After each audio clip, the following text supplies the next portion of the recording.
Sziasztok, Janó vagyok. Közép-Európa első világra szóló podcast csatornáját hallgatjátok Magyarországról. Ez a Budapest.fm. Hi, my name is Ray, and you're listening to the #1 podcast station in Central Europe, Budapest.fm, podcasting to the world from Hungary.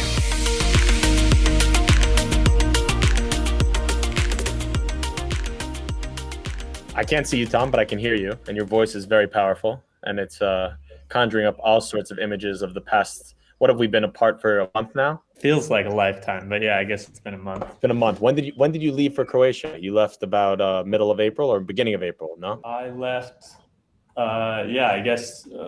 March, end of March. It was like March 30th or something. And what did you guys do down there? How was it? It was great. We stayed in a house, a little off-grid solar house in a village in Croatia called Rastane. It's in Dalmatia, which is kind of like central coastern Croatia near Zadar. And yeah, the house was literally off-grid.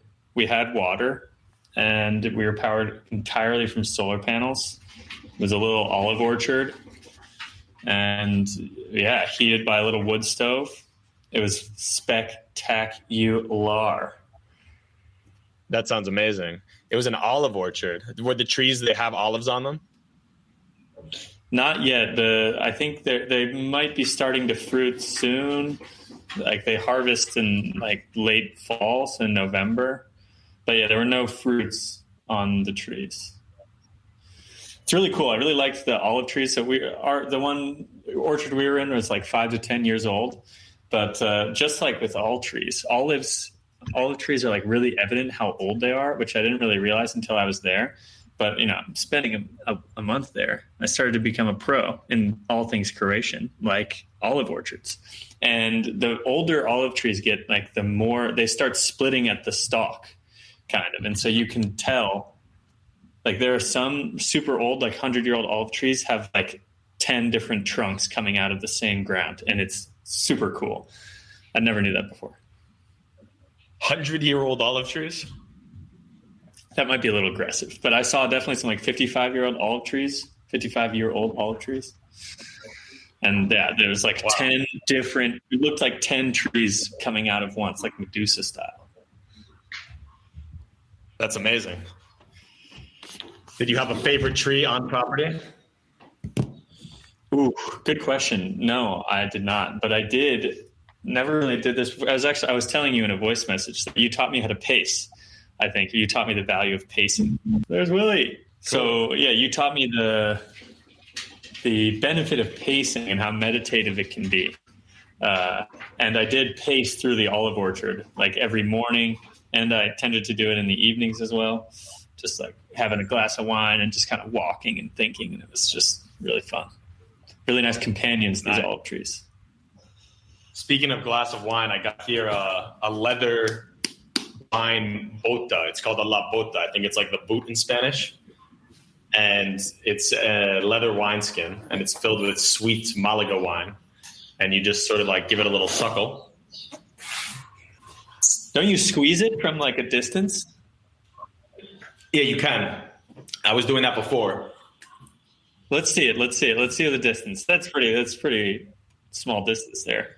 Yeah, to be honest with you, I enjoy sucking on it more. It's just like a nice little like sippy. It's like a juice box. Yeah, like a little juice box. Yeah, I've always wanted to have one of those because my brother used to live in Spain, and he went to, where is it? The running with the bulls in Pamplona. Yeah, so he's been there a couple times, and he always sends me pictures, and everybody wears white. And everybody's carrying around those little wine skins, and they're just like, apparently everybody's just like spraying people with wine. And so your white shirt just gets all red because of like the blood from the bulls and everything. And it just looks like such a fun party. Like everybody's got a wine skin. It's just like, it looks so fun. I've always wanted to drink. Yeah, well, that's The Sun Also Rises by Hemingway is one of my favorite books. And he goes to Pamplona to the running of the bulls.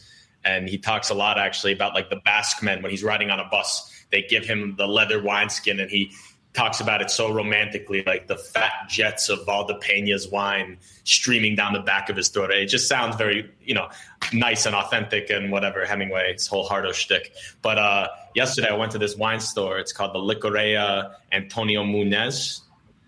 And basically it's like a local wine shop. And the lady just said, "Do you want this wine leather thing?" And I said, yes, of course.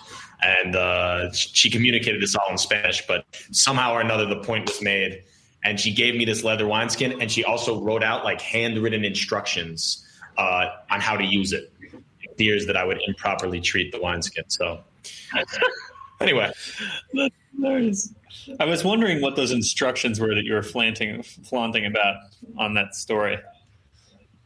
But she wrote out like a whole handwritten note. I translated it, and then somebody else translated it for me. They're pretty like simple. One of the things is like, don't put it in the fridge because it's, I guess, not good for the leather skin. And another thing was like, when you store it, you have to store it on its side like this, because if it's stored vertical, then the wine will eventually like ruin the seam. And the final one, there was two more things. The other thing was like, wash it with a damp cloth, not with chemical products. And the last thing was like, at first, the wine may taste slightly like animals because it's leather. So there you go. But is that going to be something you can keep for the rest of your life if you properly care for it, or what's the lifespan of that thing? Yeah, I mean, I think knowing me, it will last probably like 3 years, but it will have an extended lifetime for sure. And I think theoretically, it could last the rest of my life. I mean, the rest knowing of my life.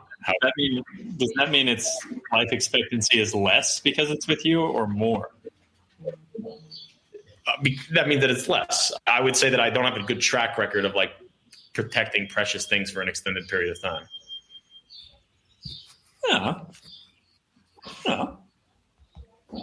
I'm glad that you're putting faith into me, but I mean, yeah, I was going to say, I actually think for something like that, would probably live a long time with you. It's almost like a puppet, but it's a puppet you can drink things from. So, and I know the puppets have long lives with you. Yeah, that's true. If you're going off my track record with puppets, they actually have had quite the extended time period. So that's good. You should maybe just like get a phone case that like makes your phone a puppet, and you might not lose it very much. But I don't know. You don't lose your phone that much. Yeah. And this wine, so this wine is like really sweet. The grape is called like Pedro Jimenez or Ximenez. And in Spain, they have a lot of like sweet wines. And the most famous one is like Jerez, or sherry, as a lot of people call it. And that's also in Andalusia. But then Malaga province also has its own dessert wine, and it's just called Malaga. So this is a type of Malaga. And in the store, they had all these different barrels in the front that you could fill into the leather wine bota thing. And one of them was Pedro Jimenez. And there was a whole range from like super, super sweet to medium sweet. And this is actually the sweetest one. It wasn't my favorite, but the lady, when I asked her what her favorite was, she said this. And like, I don't know, I just kind of wanted to get it. So I also got it a little bit for Alexa because she loves sweet wines, but Alexa didn't like it. So now I just have a liter of dessert wine in my little Spanish leather thing. Hey, you're talking so much about wine. I got to go get some wine. Can you riff? Yeah, I can riff. I can always riff. Okay. I also got some. It's not like I'm outside. I'll be right back.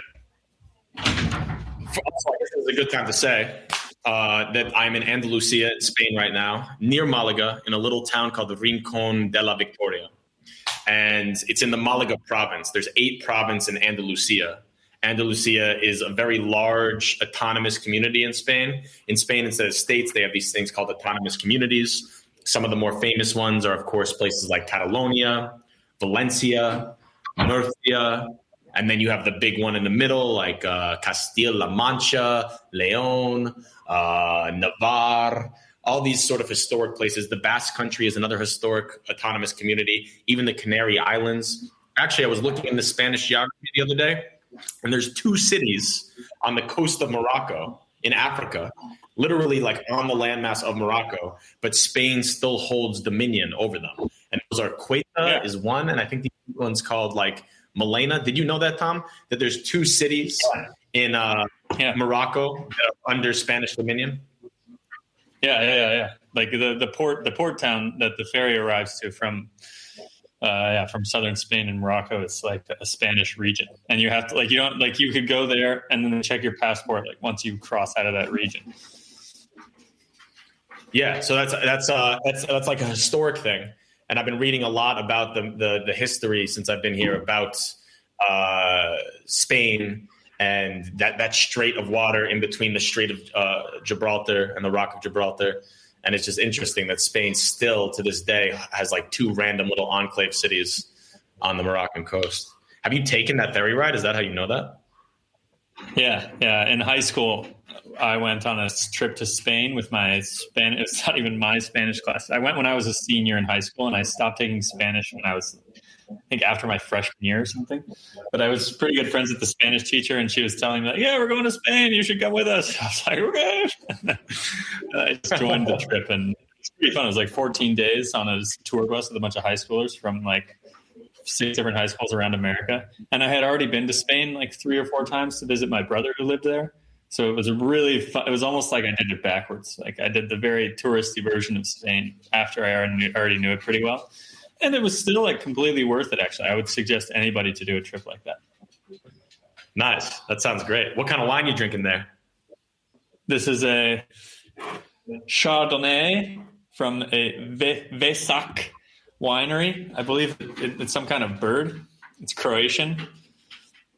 Thank God we didn't get checked at the border, we would have surely thought I was an alcoholic. I just brought back a box full of Croatian wine. Cool. Did you go to like a vineyard, or you just got that from a store somewhere?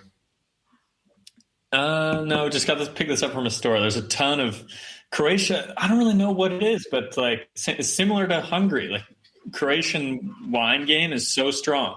There's like so much Croatian wine. So we were in Dalmatia, which is one of the regions in Croatia, and like you go to a grocery store, and like the biggest wine section by far is the Dalmatian wine section. I think that region is notorious for wine, so it might just be that I happen to be in the best wine region. But yeah, there's just and there's 92 official grape varieties that can only be found in Croatia, which is also quite cool. How many? And yeah, the other 92.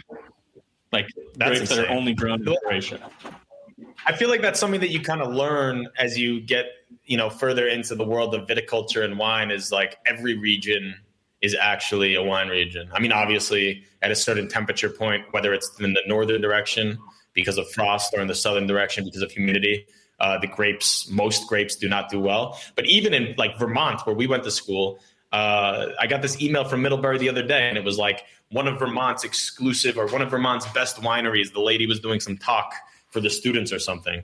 And I never knew that they had wine in Vermont, but apparently they do. So yeah, it's like, when you're growing up, you think, you hear Italy, you hear Chardonnay, you hear France, you hear Spain. You don't really think about how wide of a spectrum the wine world actually is. But now we know. And now you know. Yeah, that was one of the things that I loved so much about Croatia is, and it's similar to Hungary. It felt like there's so much agriculture in Croatia. Like I said, every house pretty much has either an olive orchard, a cherry orchard, a vineyard, a vegetable garden, or a combination of all 4. Especially in the region I was.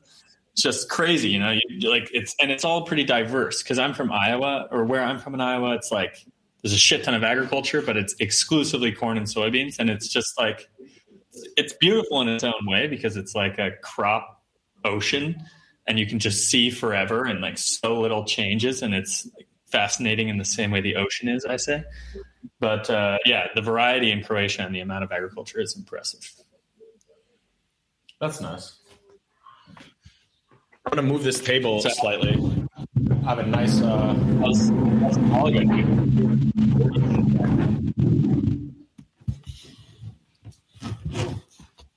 have these 2 nice like jellyfish and ocean paintings. I feel like it sets the mood a little bit more for Spain.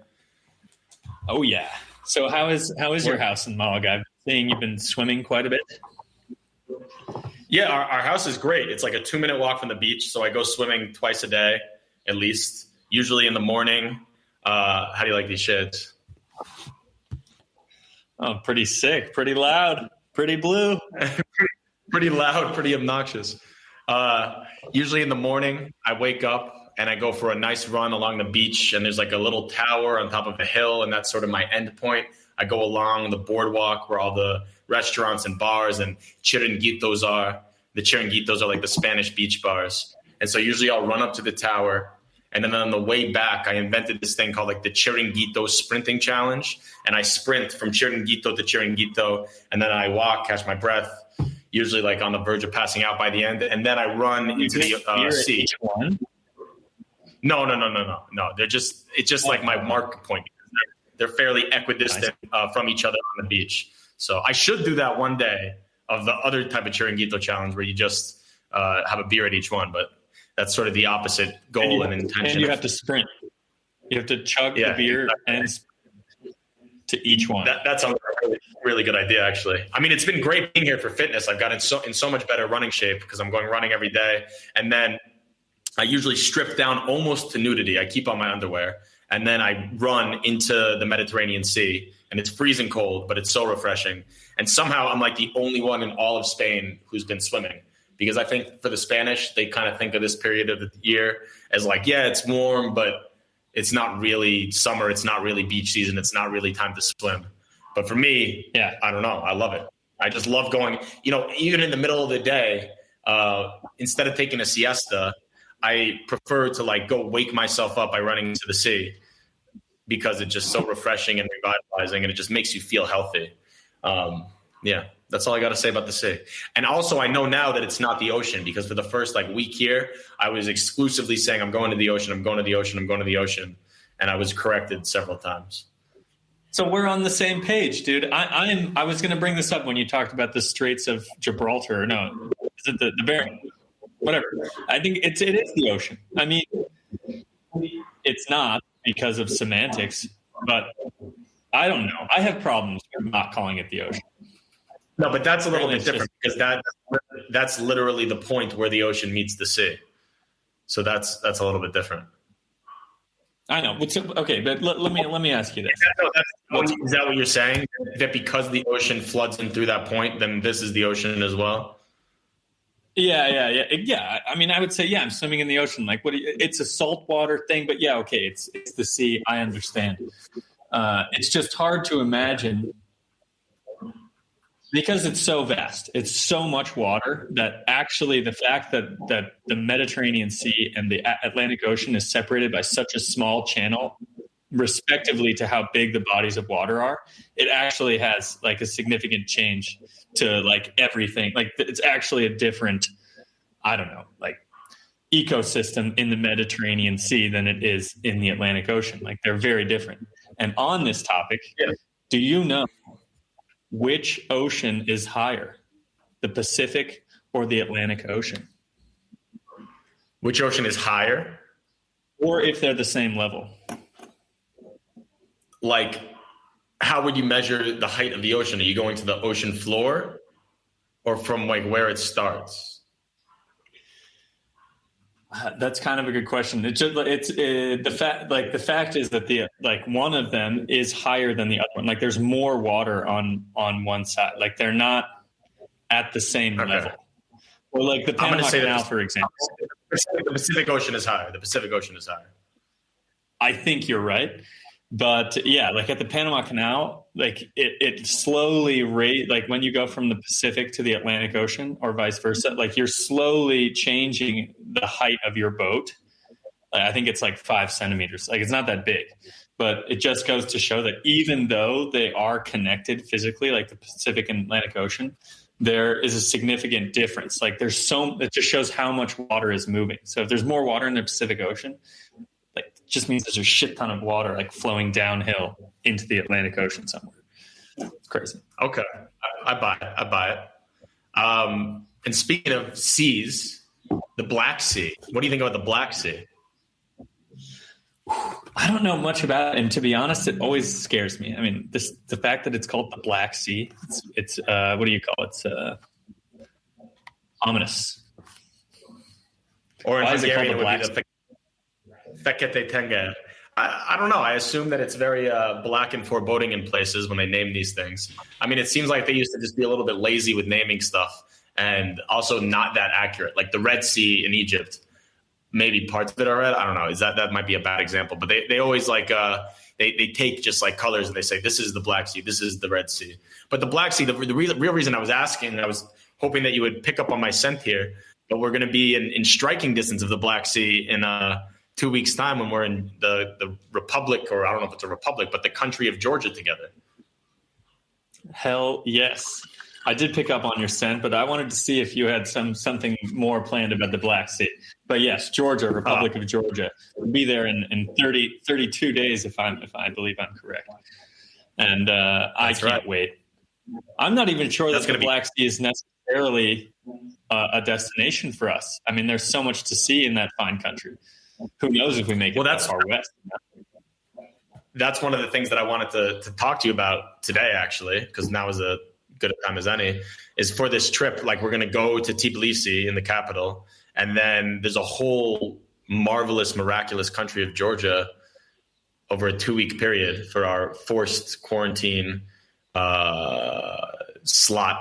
Not really for us, but more for our significant others, so that they can eventually make it to the U.S. safe and sound on foreign soil. We've been burdened with the heavy penalty of having to go to Georgia. And during that 2-week period, obviously, we're going to spend some time in Tbilisi, because that's where the flight gets in and that's where the flight gets out. But then other than that, do you have any ideas, any places that caught your fancy of where you'd want to go? Honestly, this trip to Croatia has maybe nudged my perspective about going on a trip, especially because of COVID. So it's kind of harder for us to go places for, the aspect of anything social. But then again, it's not like I would be wanting to go partying anyway. So I'm really excited for Tbilisi, to be honest, because I don't know, just Georgia itself is a fascinating little adventure. When we were just seeing the monuments there and like the difference in these post-Soviet and like kind of, I can't remember how you describe them, but I think it's like communist era monuments that instead of that they make the human object or the human symbol is really prevalent, and like they're giant statues of people, and like I don't know, I'd love that, and I just want to see a bunch of that. I want to see a bunch of cool nature. That statue. The statues that you're talking about, it's social realism. Social realism was like the big art movement in the Soviet Union, and that was like a depiction, basically, of like Superman and Superwomen, but in the Soviet ideal. So it was all very ordinary, but usually like the strength of the person or the courage of the person was like hyper idealized. I mean, a good example of it is the Sabachak Sobor, the Liberty statue on the top of the Gellert Hill. That's one of the only remaining examples of Soviet realism statuary that they've kept in Budapest, partly because it's just a magnificent statue, and partly because the name Sabachak Sobor, Liberty statue, can be obviously re-idealized in a post-Soviet context. But either way, that artistic movement is very prevalent in Georgia. I mean, we saw they have their own like Miss Liberty statue that honestly, I'm going to call a spade. It kind of knocks the Hungarian version out of the water. I mean, that statue that we saw, it's huge, it's massive. It's amazing. But that's what's cool about that is like it's entirely and completely human. So the Gellert thing, the only thing I remember is like the 7-headed dragon that the guy is slaying. Like that's not very human. It's very fantastical. And, it requires a certain amount of faith to see some sort of value in that, like faith and fantasy. But what's crazy about the thing in Georgia is like, this is just a normal person that's just 150 times scale. And I just think that that's so cool. Yeah, large statues are quite magnificent. And then, I mean, there's all sorts of different regions in Georgia to go to. There's like the region right next to Tbilisi. I think it's called Tusheti, or there's maybe another name for the whole region, but there's a city called Tusheti, something like that. And that's where a lot of the wine is grown. I mean, Svaneti is somewhere that I'm very attracted to. The Svan people, Svan, they're a whole separate little ethnic group that speaks a similar language to Georgian. but it's slightly different, I guess. And they've had their own little enclave of sociological development over the past, 3,000 to 4,000 years, because they're just tucked up in this little beautiful mountain valley, sort of separate from the rest of the country. And then obviously we have all the Black Sea provinces, which we mentioned before, which is more like resort towns like Batumi, which looks great. And Batumi is very famous and it's very recommended and everyone says go there. But again, that might be more of like a place to go when there's people there and it's a little bit more of a social environment. I don't know. It seems kind of flat and like maybe not the most dramatic, but going to the beach on the Black Sea for a couple days in June might not be the worst thing in the world. Yeah. I mean, twist my arm, but okay. So if I had my way, let's say my goal is to get in as many Georgian backyards and have as much homemade food as possible. That is my goal of this Georgian trip. That sounds like a good plan. Actually, it might be, what the Anthony Bourdain episode of Georgia that we watched, when he gets invited to that backyard plastic patio table feast, and they do the rule where like everyone makes a toast. And I think, to be honest, he was like right on the border of like the Russian separatist zone where a lot of people have died recently, kind of tragic. But every toast got more and more meaningful. And the rule with the toast also in Georgia is that you have to finish the entire vesicle or the entire glass that the toast is made within. So if it's like, I can't, it's a little bit early in the podcast to do it with the entire boot because I'll be on the floor. But you can finish yours to show the people how it's done. But every time they do a cheers and they do a toast and they toast. Cheers, Willie. I'm going to toast to reconvening soon and to eventually being in Georgia and doing some more toasts. All right. And you have to finish the whole wine. I'm going to just take a swig. So that's how you do it in Georgia, apparently. Anyway, that would be great. To get into backyards as many as possible would be a nice thing. Did you manage to get into any Croatian backyards? Was that something that you did while you were over there? I think this is one of the perspective changers for me, because when we arrived there, I think when we were driving in, like off the interstate, just kind of driving through villages on the way to our house the first time, when we were a little bit nervous because we were coming from Budapest and we were going to stay in this little off-grid house in the middle of nowhere with like no friends and everything. And we were like, shit, this might be kind of heavy. And I was just like, you know what? I bet you within a week, we're going to be in a Croatian backyard somewhere, having a bonfire, eating grilled fish, and it's going to be dope. And it turned out that weekend, we did a sailing course on the first weekend with a friend that I met last year. And he found out that we were living in this little Rashtane village, which is apparently notorious for just having nothing going on. And he was like, wow, I feel bad for you. Come on over because it was Easter. He's like, come on over on Easter Monday and, hang out with me and my family and we'll just have a good time. And it was amazing. Super fun. And we just had a wonderful time. Little grill out, family Croatian grill out. And saw some amazing views from an island off the coast, and it was just, a dream. Nice. That's really, really good. So is travel back? Is travel back? Is that what is that the takeaway here, that we are back into a travel-based world again? I mean, it's hard to say. So for places where tourism, because Croatia is like absolutely driven, for a large part, driven by tourism, at least the coast. So where I was staying, my friend works basically in tourism and all of his family does. And so, they are embracing tourism to some degree because, they want their normal lives back. And I think in Georgia, I don't really know if that'll be the case necessarily, but I mean, it's nice to be on the cutting edge of this, right? So as long as we approach it with, a good amount of class and what do you call it? Like, the word sensitivity. That people will embrace this. People will embrace this breath of fresh air, and I think tourism is coming back. I'm starting to go in the direction of like less and less sensitive by the day. I know that it's not really like a vogue thing to say, but I'm just over the coronavirus. Honestly, case by case scenario. Obviously, you have to be more careful in certain places. Obviously, you have to respect the fact that other people might be a little bit more neurotic about the germs. But at this point, honestly, most people, if they're scared, they should be able to get a vaccine. And that's all I got to say about that.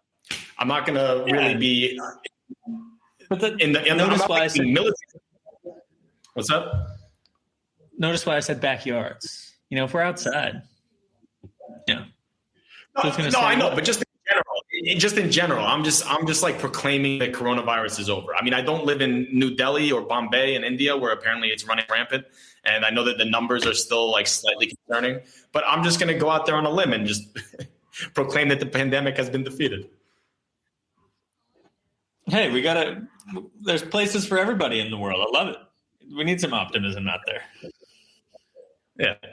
Also, in Spain, it's very easy to get diluted into a sense of just like complete. Well, I don't know, actually, because to be fair, like in the Spanish context, everyone is wearing a mask. Like everybody is wearing a mask on the streets. You're very much supposed to, unless you're going for a run, and then you don't have to. You're doing sports or you're swimming. Anything where you like common sense shouldn't wear a mask, you don't have to. But everywhere else, everybody's wearing a mask. But that being said, all the bars, all the restaurants, everything's completely open. And it's kind of beautiful to just like be able to sit out on a terrace and have some drinks and have the people and the Spanish conversation, even though I don't know what anyone's saying, just to have that sort of like bound around is a very nice thing. And I don't want to be too flippant. Yeah. I mean, I was being slightly facetious before when I said the pandemic's over. Obviously, that's not true.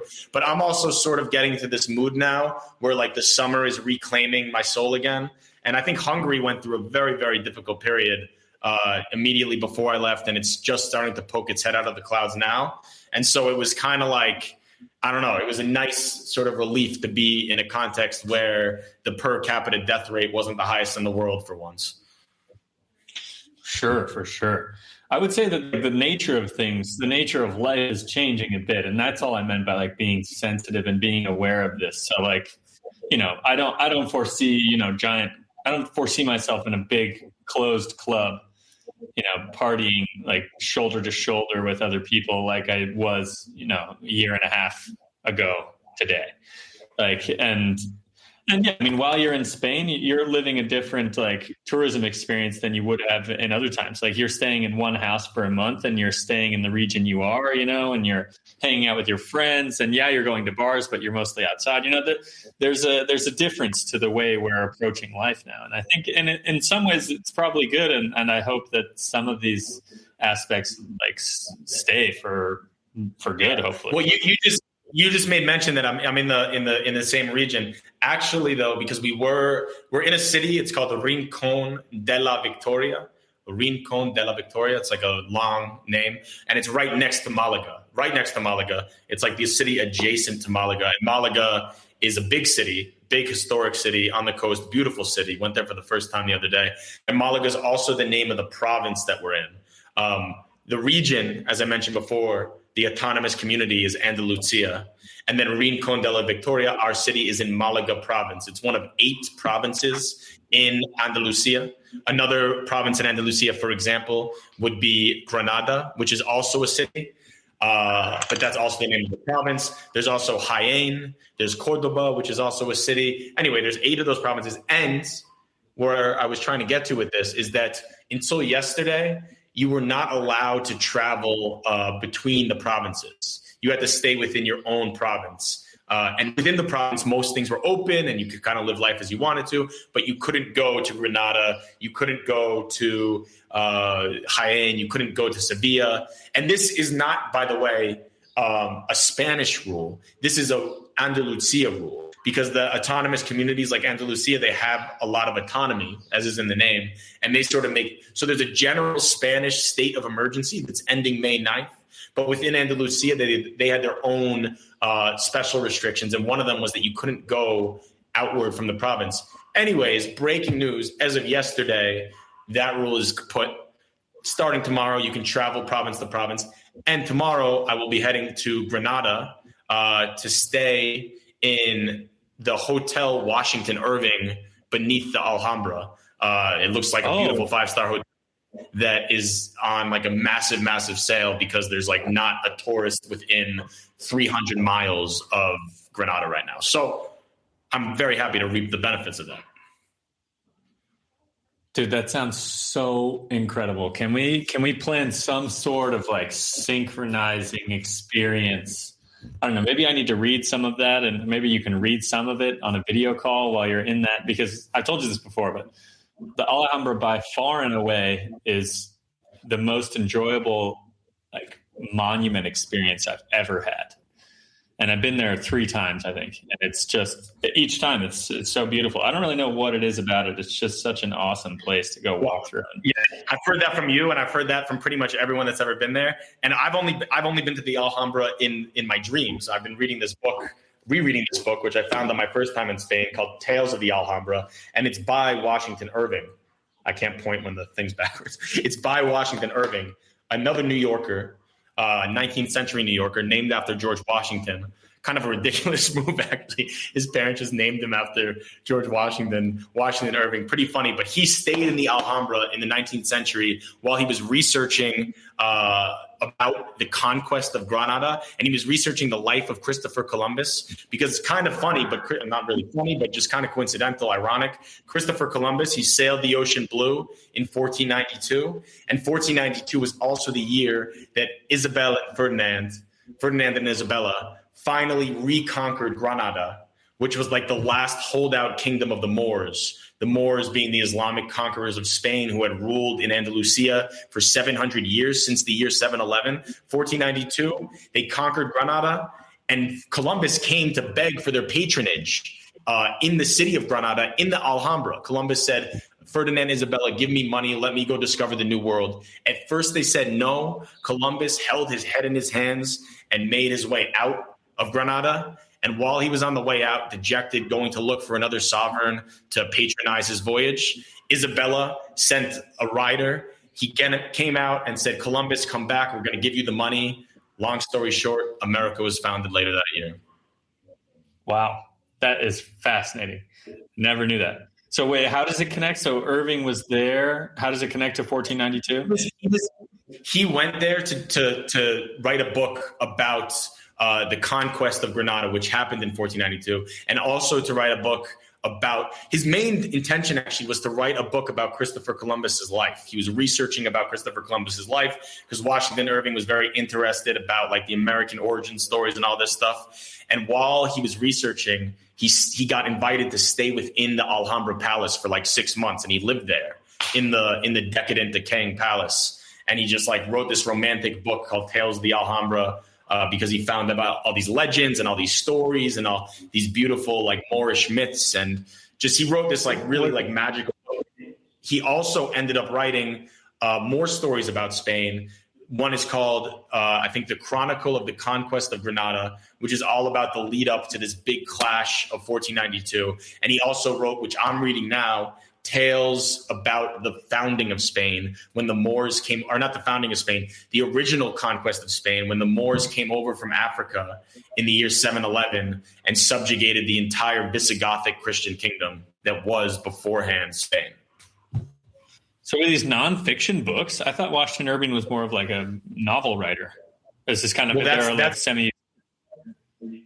the beauty of them, is that he writes them in like a fictionalized nonfiction. It's sort of like a genre that doesn't really exist anymore, because they're very historically accurate and they're very well researched, but they're also like woven in is like myths and legends and tales. And so I wouldn't call it historical fiction, because it's not like, historical fiction now, you take like a Revolutionary War novel and you like make up stories about George Washington and like random carpenters in the countryside or whatever. But what Washington Irving does is he takes myths and legends that have been passed down like via oral history for generations, and he tells them in his sort of own special sense of the way. Or also, for example, like the conquest of Granada, he makes the narrator this fictionalized Spanish friar who was supposed to have lived during this time. And the Spanish friar is the one that writes the firsthand account of the conquest of Granada. And he does so with all of his own like biases and things like that. So it's very inventive and sort of like ahead of its time narrative skills that he uses. So, there you go. It's funny, dude. This kind of sounds like in the direction of where I would say your writing would be going. Just based on both of our loves of myths and legends that are based in truth, and also just like your deep strength in history and everything. It just sounds like you can revitalize this genre if it's truly dead. I appreciate that. That's a massive compliment. I would say that I almost said like hopefully that it was dead. I'm sure there's plenty of people that sort of write in this genre, but at the same time, you can't like. One of the beauties of it is like nowadays, like to write a book like this or whatever. Like I don't know, you look stuff up on the internet. Like maybe go to Granada and have like a little experience there, and it inspires you. But Washington Irving, he literally got invited by like the governor of the Alhambra to live within the like chambers of the palace for 6 months. And it's sort of, I don't know, that type of like romantic experience to me, it almost seems like impossible to recreate. Obviously in other contexts, you definitely can, but there's something about like the age. But then again, that's also like a relative perspective type thing, because I'm sure there's experiences that we can have today that will seem in 200 years time, like, wow, that's sort of a dead thing that can never happen again because the world has just moved on. And that's the beauty of literature, is that it sort of captures a time capsule of a perspective and a place. So, yeah, absolutely. I'm just happy. That's cool. I'm happy to be able to stay in the hotel bearing his name. I'm excited about that. There was like 4 hotel choices, and when I saw that this one was called Hotel Washington Irving, I just I felt like I had to stay there. You got to do it. You just got to do it. Got to do it. So yeah. Anyway, I'm gonna go get another Spanish drink which I bought yesterday, and I will be right back. Give me one moment. Sounds good. I'm trying to. There's 2 things that I wanted to say. The first thing, for those of you listening, the word I was trying to think of for any listeners is Hermione always, in Harry Potter, Hermione always blames Ron for not doing this because Ron is not like socially aware. And so she always blames him and says, Ron, you should, I can't remember the word. Never mind. I'm trying to remember the other thing I was going to say about Croatia.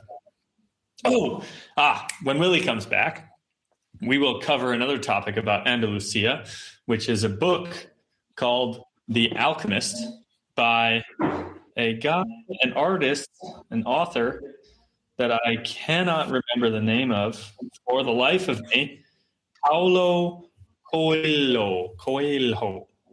And The Alchemist is in... Is that what you're talking about? Yeah. Yeah, so I'm, as you know, an audiobook hardo, and my girlfriend Vivian is not.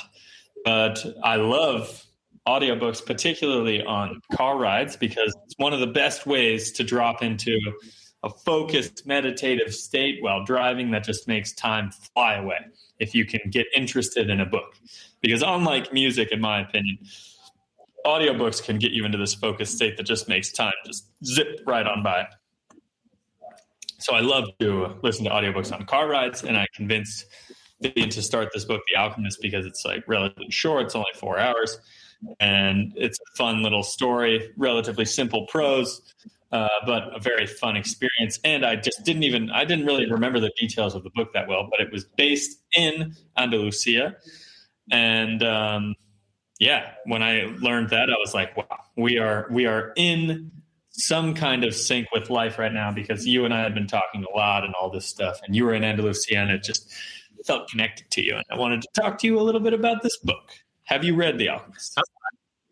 I've read The Alchemist. I read it when I was living in South Africa. Jack Clancy, my friend who I lived down there with, recommended it to me.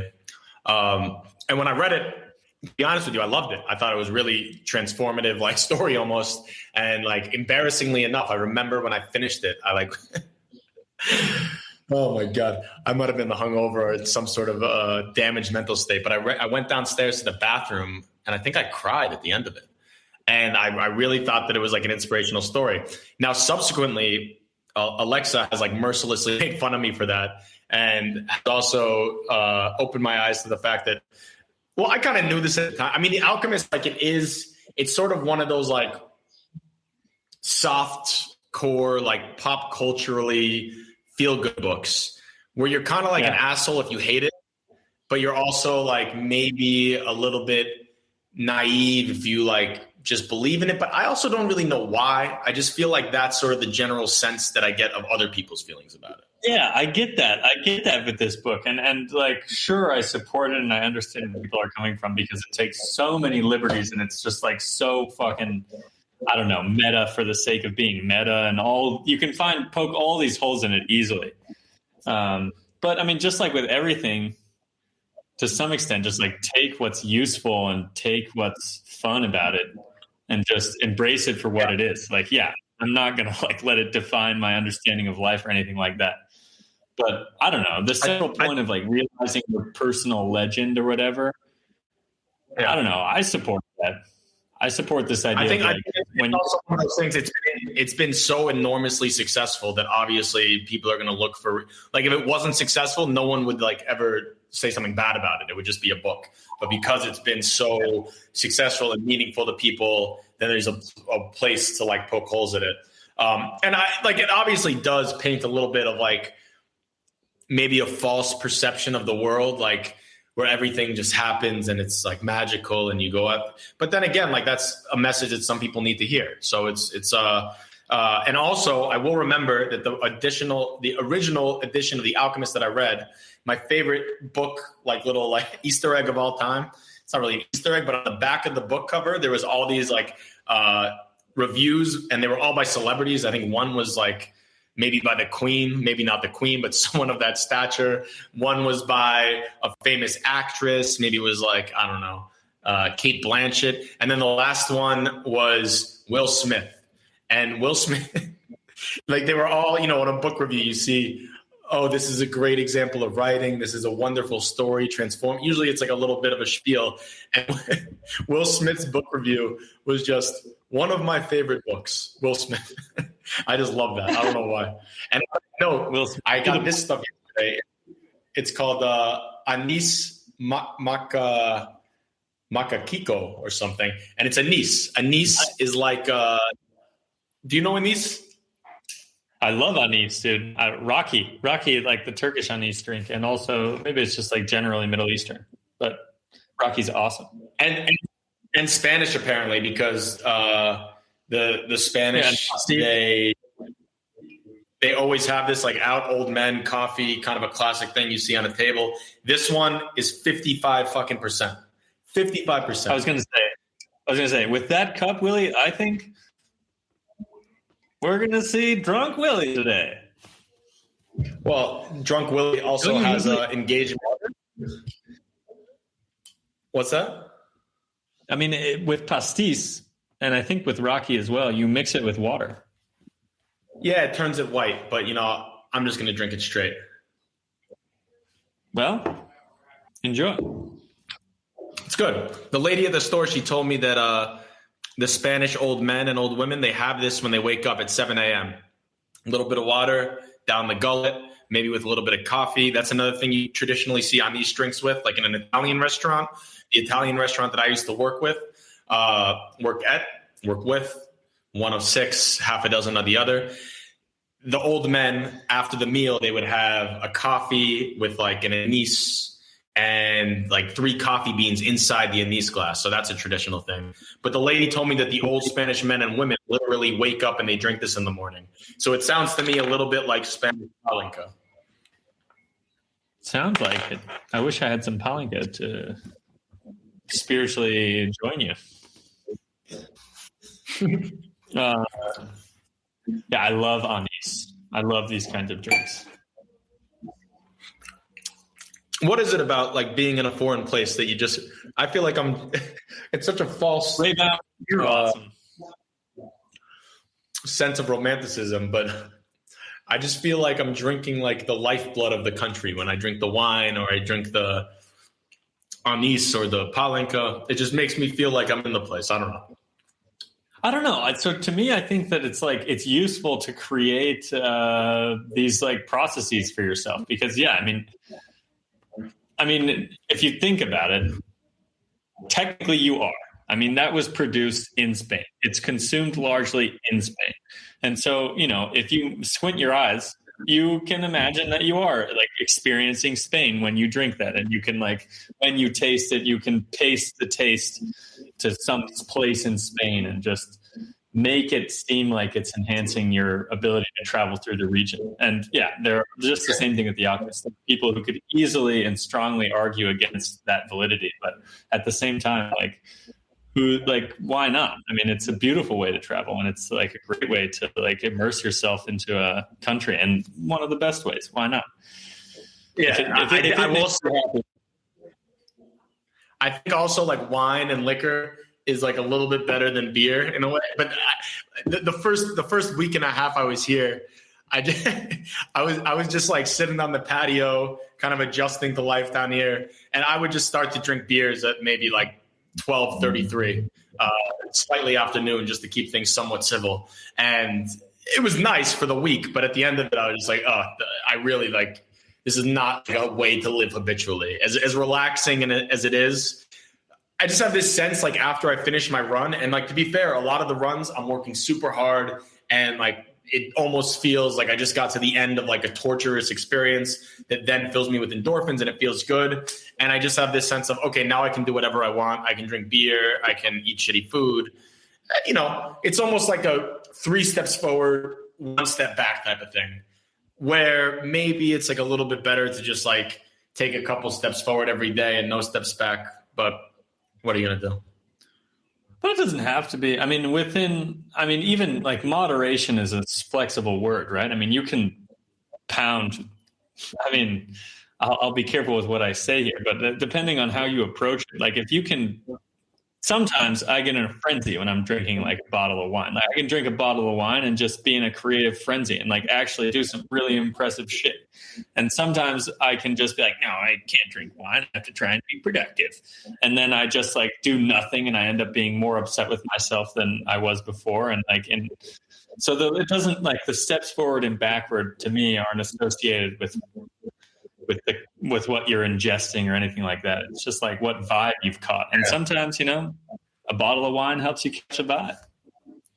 Yeah, that's true. That's true. I was also thinking maybe slightly in like a directly in shape physicality sense of the word.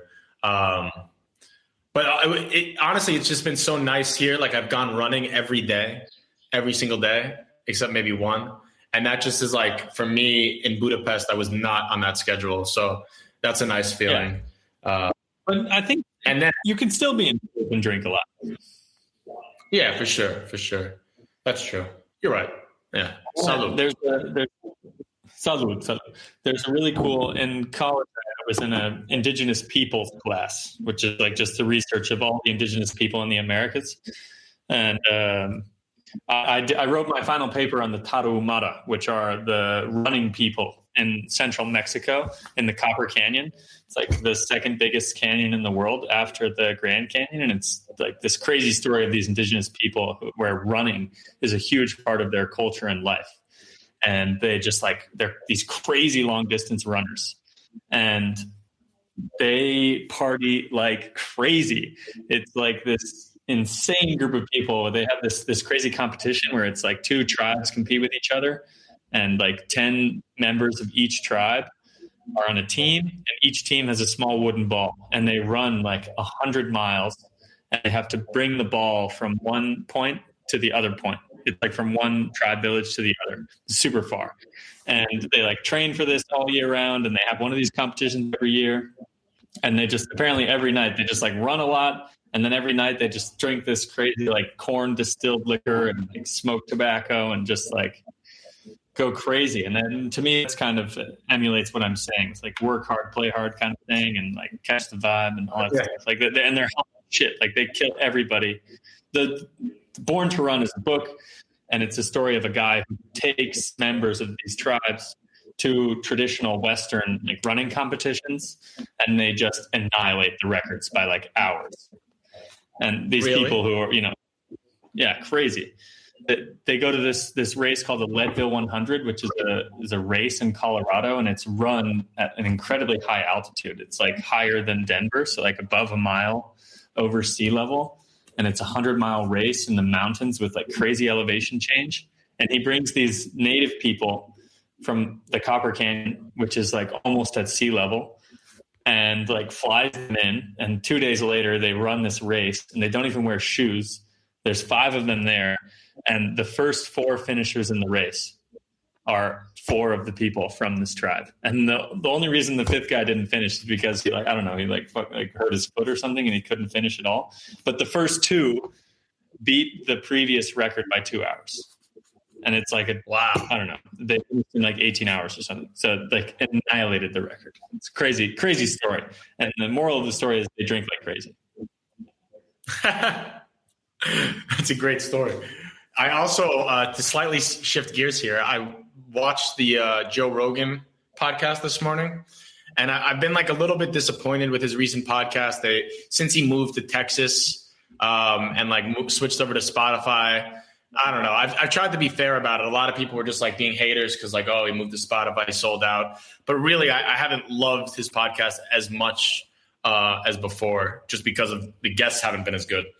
But this morning's podcast it was this morning for me, I guess, whenever he posted it. But the one that I listened to this morning, the most recent one, was fucking fascinating, terrifying, and probably like one of the best podcast episodes I've ever listened to in my life. And it was with a guy, funnily enough, it's Joe Rogan, and the guy's name was Josh Rogan, spelled with an I. Which was just like interesting. But Josh Rogan is a journalist with a specific focus on China. And he's written a book recently called, I think, Chaos Under Heaven. And it's all about like the infiltration of China and the CCP into American culture and financial institutions and academia. And basically it's about like the Trump era and how the Trump China policy was like very badly mismanaged. But it wasn't. Definitely, this guy is not like, oh, I hate Trump type of thing. Not at all. He is just like knows a shit ton about the connections between. Anyway, this podcast was fucking crazy, terrifying. I mean, China are nut jobs. The Chinese government is like literally just not the Chinese people, not Chinese culture, none of that. But the CCP, it's literally like a mafia organization running the biggest country in the world with a vice grip over power, and like currently perpetrating outrageous human rights abuses everywhere, not to mention just like the rapid speed that they are surpassing us in terms of like global influence and domination. And like, but how constant. Where is this coming from? This is coming from American journalists. I mean, how can we? I don't know. I'm afraid of our misunderstanding of Western culture, to be honest. I mean, of Eastern culture. Sorry. But the Chinese stuff is pretty inarguable. Like they literally have like, for instance, China last year shipped over 17,000 pounds worth of human hair from Uyghur concentration camp victims into the port of Los Angeles. That's like they have concentration. They have concentration camps of Muslims in the Uyghur territories. It's undeniable. It's like an undeniable fact that they have these. This is what the UN is for, right? So the United Nations is for policing the globe and making sure that no gross, violations of human, human ethics are occurring, right? Why is the UN not cracking down on that shit? Because the UN has 5 members on the Security Council, and you can't do anything if every member on the Security Council has a veto to do it. Basically, there's 5 members of the Security Council. I think it's America, France, the United Kingdom, Russia, and China, I believe. And each member of the Security Council has a veto on any action by the UN. So China owns the UN. China has as much influence as they want in the UN. The UN can't take any action against those 5 nations, more or less. But China, I mean, the Uyghur concentration camp thing, that is like as abhorrent and as terrible and as like disgusting as it is. That is just like a small drop in the ocean compared to the existential threat of like China has infiltrated our society and every institution in our society over the past 30 or 40 years, like academia, finance, Apple, technology, all of the American commercial structure is just basically owned by the CCP now, or at least not owned, but like heavily influenced by it. In some way, though, like wasn't USA, like, weren't we on the other side of that stick for the last like 50 years, basically, like with Hollywood and like I don't know. We've done our fair share of justice to Eastern culture and how we portray them in like Hollywood and all this kind of shit as well. It's almost like we're getting. I mean, that's my understanding. I don't know. I mean, but that's also the initial thing that I started out with here is this is not against Chinese culture. This is not against Chinese way of life. This is against the CCP is literally taking people off the streets, monitoring them with facial recognition cameras, and perpetrating a totalitarian, authoritarian system where you can't have any sort of disagreement with the party. And if you have any disagreement with the party, you will be subject to a life of pain and torture and subjugation and elimination and oftentimes murder. This isn't like, the Chinese people, they do things a little bit differently. This is like there is a mafia organization running a country that doesn't allow any disagreement within their country. Otherwise, you die or have your family torn apart or face abhorrent financial penalties or live a life of like slavery factory work. The U.S. has its own transgressions, but if you're going to ask me who I would rather have be the leader of the world, it's going to be a country that allows some sort of individualism and free choice. For sure. But what is to be done about this? Shouldn't there be something being done? Yeah, but the problem is that like American pension funds, they invest into companies that are very dependent on China. So now we have like an American pension fund, for instance, something that like a 60-year-old person has invested their life savings into, and they trust the Wall Street financial advisor to then invest this responsibly so that it grows and that they have something to live on after they retire. A lot of these companies, for instance, are investing into companies that are dependent on China. And China is like a communist country, but it's really capitalist now. And all of the decision-making of these capitalist companies in China are dependent on the dictates of the CCP and what the Communist Party wants to do. But long story short, now all these American financial firms are invested and have their hands inside China, and they can't do anything against China because China won't let them. If you breathe one word of dissent against the Chinese government, you are done. They wield like a hammer against any sort of anti-Chinese sentiment. Anyway, I'm going to get a little bit.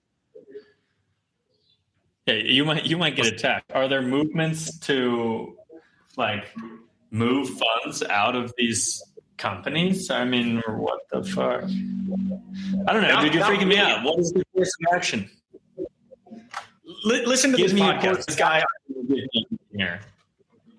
This guy articulates it far better than I could. And one of his main takeaways was like, I don't know what the course of action is. All I know is that in the past, when societies have been allowed to sort of keep eating, when malignant societies have been allowed to keep eating, for instance, Germany, before Hitler actually went on a genocidal rampage. But there was a stage where people just, allowed the Germans to keep going. And they said, like Neville Chamberlain, Czech Republic, okay, Hitler invaded them, Munich conference, it's okay, we're going to hold back, so on and so forth. And so, I'm not saying China, I don't know if they have the same sort of profile that Hitler does. I think that's probably unfair to say. It's sort of like a Godwin's law type of thing. Hitler always comes into the conversation at some point. That being said, the Chinese government, which, Cultural Revolution, Mao, literally 50 million people died from famine. Tiananmen Square, they ran over their own citizens with tanks. So this is not like some conspiratorial thing where we're saying like, oh, like the Chinese government might be doing evil things. It's more like they are doing, and they continue to do, and they will continue to do. And what can we do about it? I don't know, but I think that the U.S. economy should try to maybe become not so dependent on China. Masks are a great example. During the coronavirus, we, for the first 6 months, didn't have our own masks because all of the cheap manufacturing has been exported to places like China. And so, like, if you're in the midst of a global pandemic that the Chinese created, whether it was through ignorance or intention or whatever it is, the moral of the story is that we can't be so reliant on them. I've said my piece. Isn't it we can shift gears. Isn't it kind of sad that fuck yeah! I mean, you've incited you've woken the beast, dude. I don't know. You've incited too many thoughts. So I see a problem here because, yeah, like you said, I mean, there's so many American institutions are based, and just like shit that everyone in the world does is based on cheap Chinese manufacturing and cheap manufacturing in the East in general. I don't know much, but I think that's the case. And if it's only possible because of this super corrupt system, then it's time to accept that like that level of production is not possible while being humanly ethical. So I don't know. Fuck it, dude. Capitalism is a bit scary because we're basically asking people to accept that the margins are going to be changed, like for the worse. And that seems difficult to convince.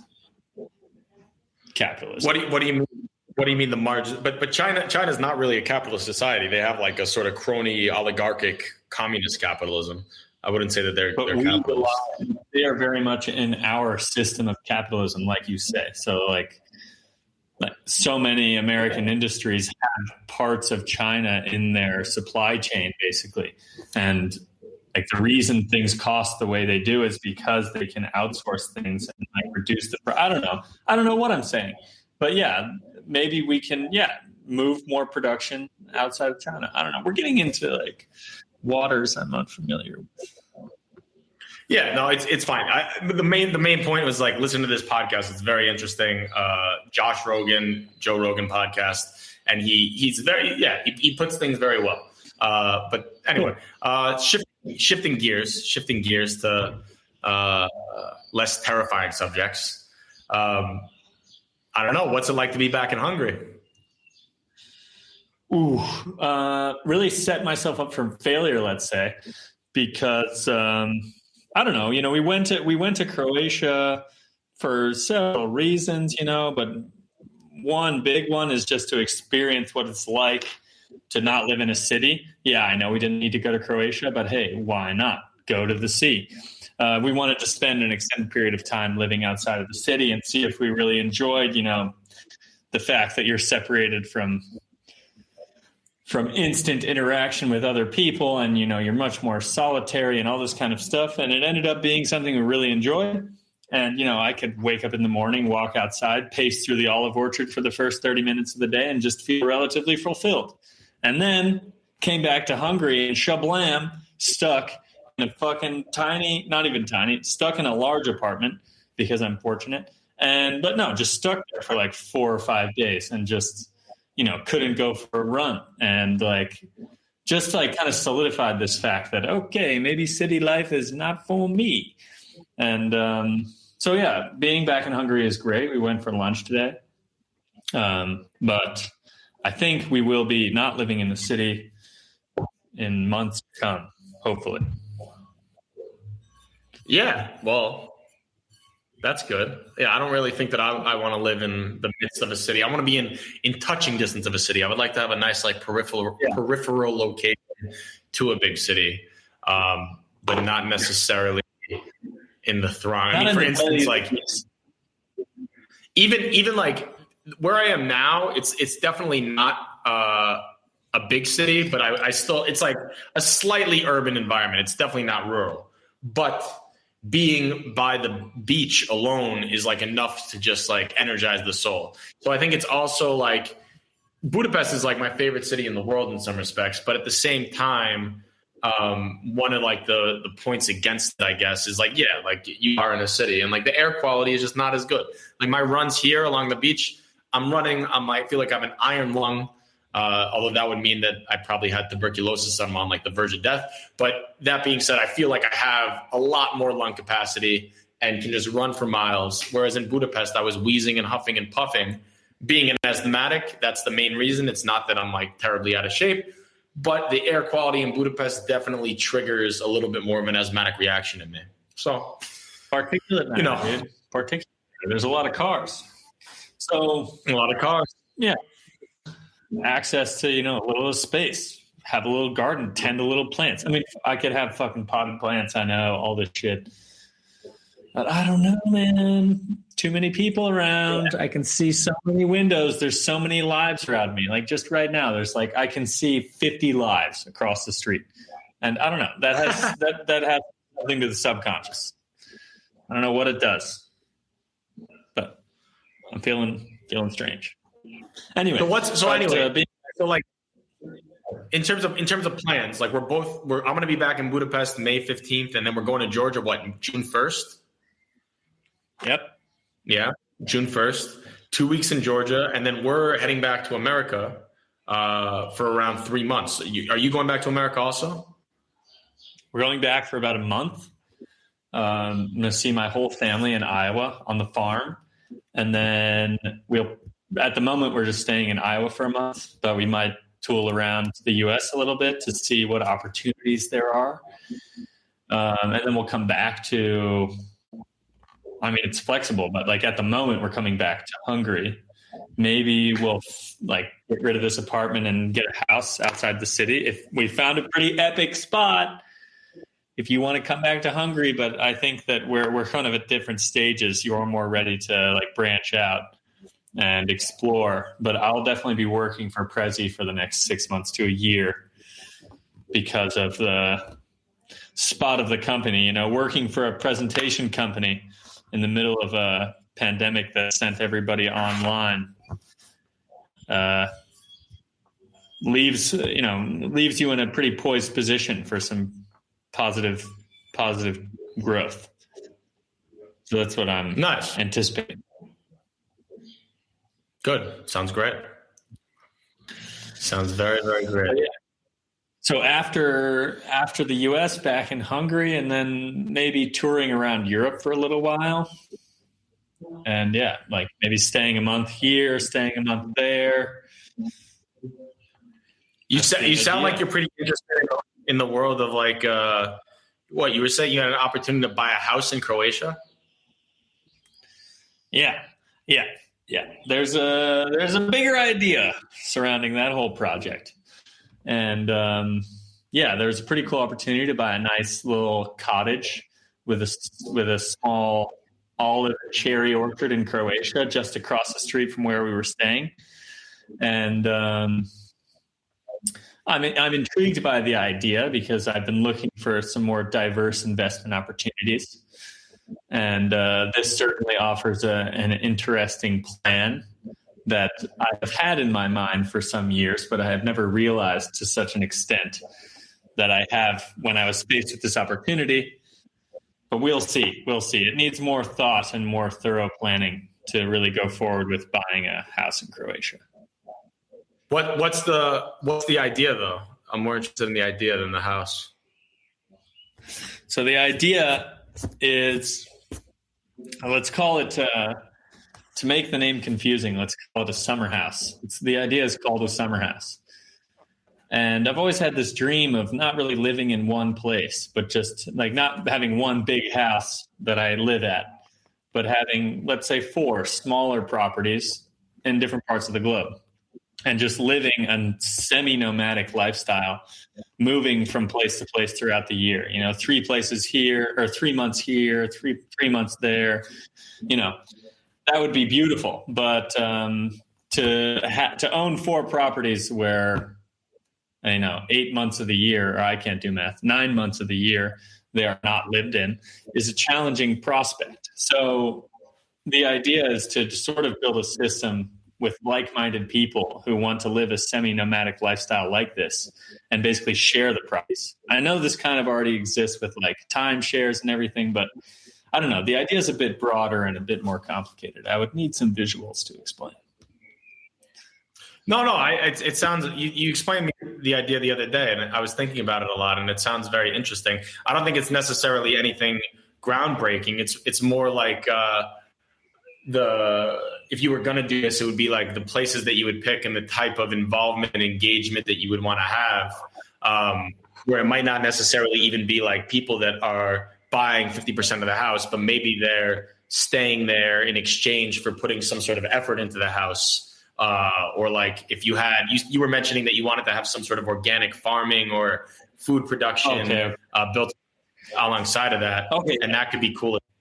Right? Or am I misquoting? Yeah, absolutely. So there are pillars to what makes a summer house. So this like summer house copyright, whatever, TM trademark is there are properties, 4 pillars of what makes a summer house. And the first 2 pillars are relatively expected as one, it's fully equipped. So you can just arrive at one of these houses and you can just come with a backpack. Pretty much everything is ready for you. You have fully equipped kitchen.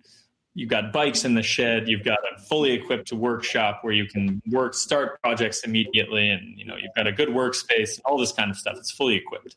The second thing is just that it's an enjoyable place to be. Maybe there's a pool. Maybe there's a basketball hoop. Maybe there's a dartboard. There's all kinds of stuff to keep you entertained and to keep you in a successful flow. And, but then the other 2 things that you mentioned are the things that I think make this idea somewhat special. And one of them is that there's a backlog of tasks that can be done. That's one of the beautiful things of having a summer house, in my idea, is that there's projects that might be the whole reason you're going to your summer house is because you want to fix up the fence. And there's nothing better than just completing a small little physical task like that, like cutting up some wood and patching up the fence. It feels great. And people really crave this kind of work, especially if they spend most of their time in a city. Getting your hands dirty, there's nothing better. So that's the third pillar. And the fourth pillar is some aspect of food production. And it very well could just be a vegetable garden. And because I think that we can work as a people to make food production closer to our lives. Like we don't need to just get lettuce from the grocery store or, buy, there's many ways where you can bring food production closer to our everyday lives, and individuals can do that more. And I don't know, this is a bigger topic that I honestly don't know a ton about, but I would just like to support this movement. Yeah, go ahead. It's like you're hitting upon like some very, very prescient, cutting edge, important, salient, whatever word you want to use, trends here. One of them is digital nomadicism, which a lot of people have these careers that allow them to work not necessarily harnessed in one location, but living in many different locations. Another one is obviously tourism and integrative, authentic tourism, not necessarily staying in like a hotel, but staying in a place that makes you feel more connected, like we were talking about before with the liquor and the alcohol, but more connected into the land itself. And then what you're saying about sustainable food production, and also like eco-responsibility and things like that, that's probably the most attractive idea about this whole conception, especially in the sense that, you think about this idea as a standalone, I want to live in like really cool places around the world. It's a great ambition, but it's also like a little bit selfish in a sense, not in a bad way necessarily, but just inherently like a little bit like selfish. Whereas like this idea of sustainable food production and eco-responsibility and things, that is a more universal ideal that also is good in terms of setting a trend of responsible tourism as we step out and emerge from the coronavirus pandemic, not necessarily, like you said before, going to a place and going to like all these amazing clubs and partying or doing whatever, but actually doing something that can like give back to the community, because maybe you have multiple properties and then people can work there and things of that nature. I don't know. There's a lot of carrots to chew on, but it all sounds very Yeah, but so this is an idea that I've like talked about. Like, I get frustrated when we drop into in my family, we drop into these like, I don't know, philosophical, political discussions where we're trying to talk about like how to change the world or some bullshit like that. And just like, it's an impossible task to like make a grand change like that. And so I've developed maybe this belief that you can affect your circle and the people that you're closest to, and you can try and influence their understanding of the world and try and, you know, push them in a certain direction. And this is what the food production part of the summer house is about. It's like anybody can come visit this house and, you know, spend a few weeks there and just see. So the food production would be somewhat separate from the house. It would have to be managed year round by someone local. And this would be what you're saying by like trying to support this idea of like supporting the places where I have these houses and like adding to the food production there. And that's like a very small drop in the bucket to like how much food is needed. But the broader impact is the ripples that it could cause to everybody who visits. So like everybody who visits can see what a little small scale food production looks like. And when they go home, they might be inspired and, you know, just have the hands-on knowledge of like how it's done. And maybe they can, if they're not doing it themselves, they just start spreading that idea to their friends, and slowly this ripple effect spreads and like could eventually make like positive change if more and more people, you know, are touched by this idea in a tangible way. Yeah, I mean, especially nowadays. I mean, look how there's probably going to be, I think, 7.5 billion people now, maybe 8 billion already. There's going to be like 11 billion people in 20 years' time. To suggest that you can change. I'm not saying that you're doing this, by the way, but I'm just saying as the counter side of the thing, to suggest that you can change the habits of that many people is like delusional. So I think that all you really can do is try to make your own positive impact in the world and hope that that's how we overcome some of these collective action problems that we're currently faced with. And, you know, human beings, for all their faults, like we are a very survivable species, and we always come up with a way to meet the challenge and meet the crisis at hand. And that's sort of one of the beautiful things about the human condition. So if you yourself can be one of the wheels of change that allows us to step into this next evolution of society and avoid the apocalypse, then I think that that's a fairly noble way to spend this era of your life, where you're growing into yourself and you have the capacity and the intelligence and the wisdom to actually affect some sort of change. And in some way, this whole idea of like only affecting your ripple does not stop the apocalypse. Like what you're doing is just making sure that your circle's safe. And I mean, this is super selfish, but my idea is that like the more people you can get to think like that, eventually makes a big change. So like trying to yourself make a change for 8 million people or 8 billion people makes no sense. It's just never going to happen. But if you make change to your small circle of community and friends, like everybody's circle is different. So like if you make it well enough and convince them hard enough, you create this community of sharing and like teaching, and hopefully that becomes a viral thing and just spreads, just like COVID did. Right.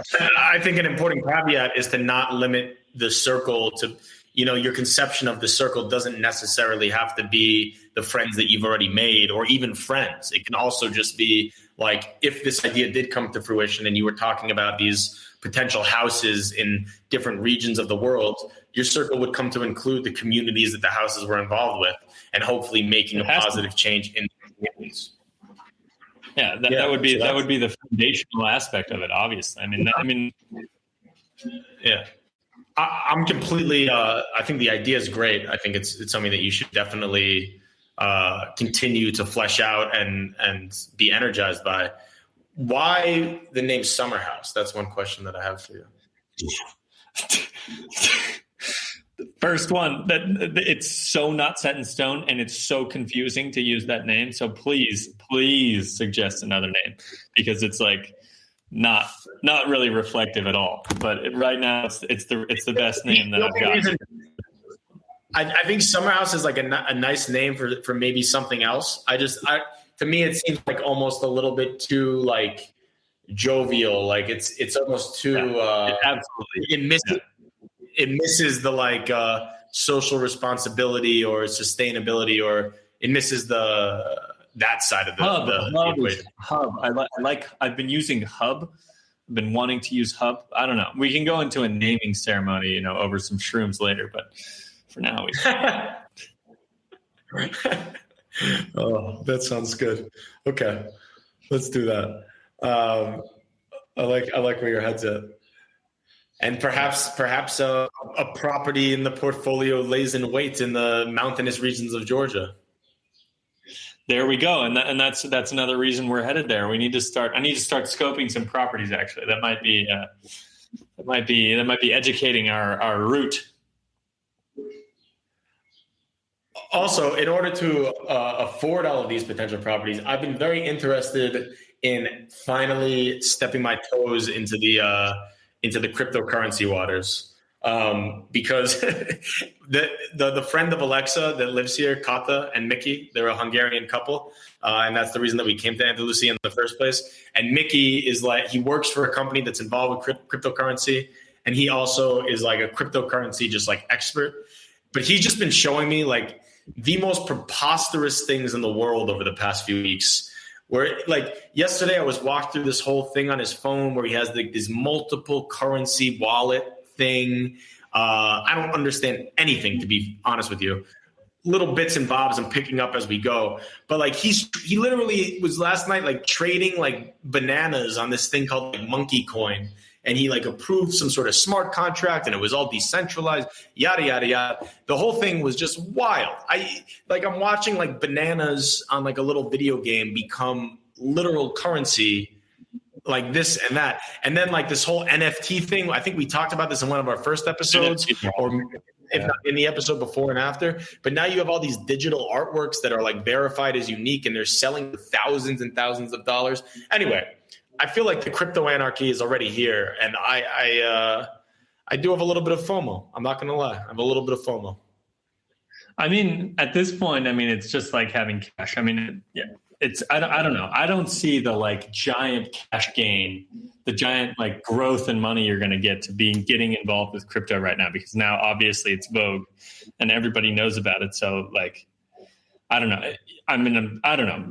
If you would have gotten in 10 years ago, yeah, you would have made it big. But now it's been in. But that's the point, is that like, yeah, like Bitcoin and Ethereum and all these like mainstream ones that are already like, you know, Bitcoin right now, what's at 60,000. So you're going to spend a shit ton of money to buy in. And like the chance of you getting above a 2x return are going to be pretty infinitesimal at this point. But then if you like are very vigilant, there's all these back alley riverboat gambling crypto coins that like pop up overnight. And if you get lucky, you could have like literally like 100 times return. I mean, obviously this is not that much different than conventional stuff.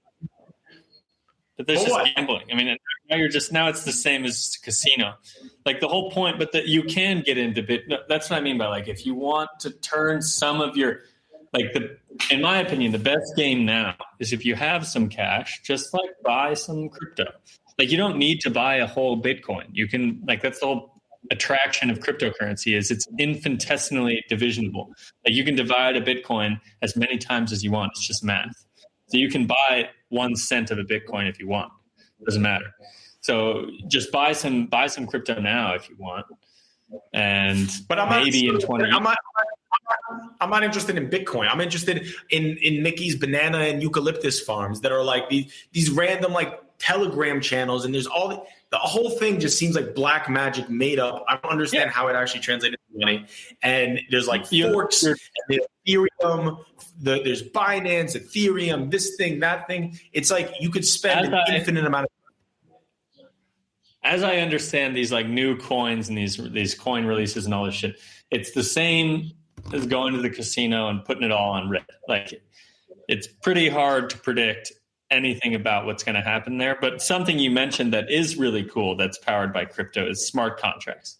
Like smart contracts are a very encouraging future empowered by crypto.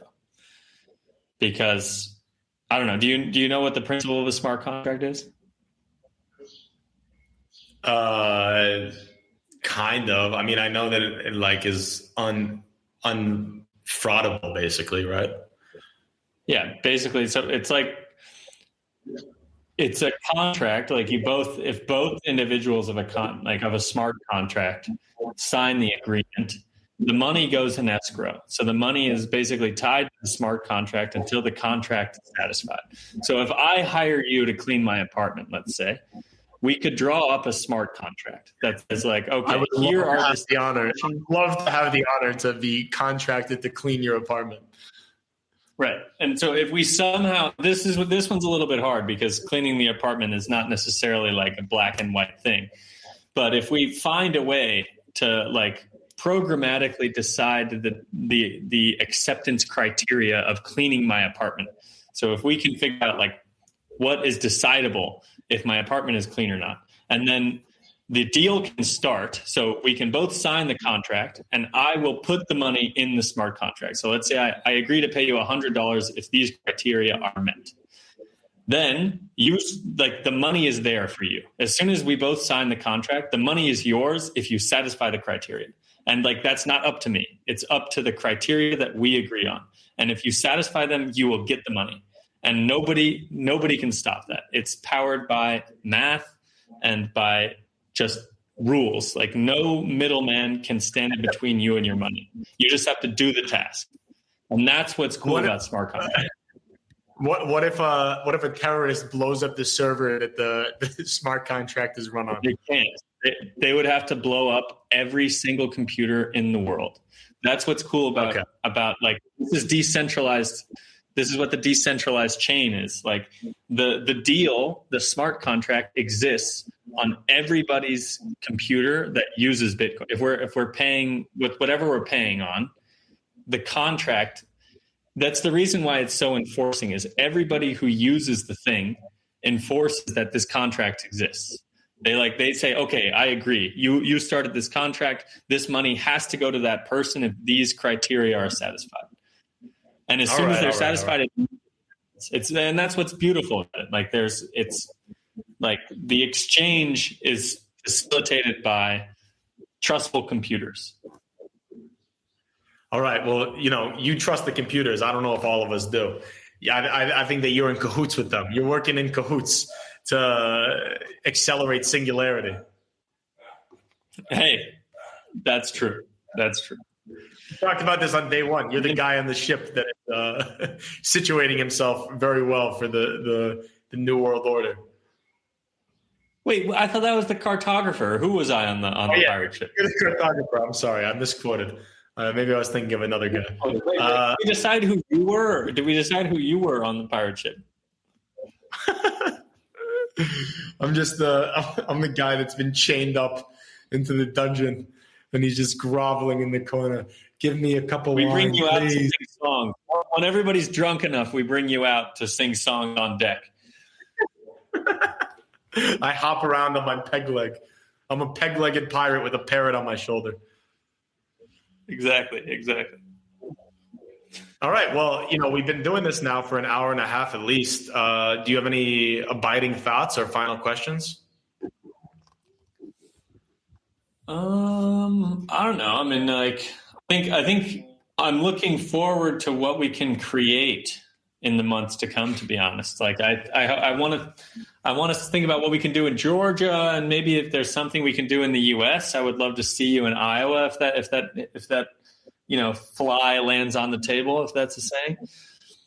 Well, now I've had two beans invite me to Georgia because your mother sent me an invite last month. So I think if a third bean invites me to Georgia, then I have a full pod, and I would gladly come. So if you can get one of your cats or dogs or goats or maybe your dad or even a brother, a nephew, if one of your 2-year-old nephews knows how to use a smartphone, to invite me to Iowa, I'm there. That's my only stipulation.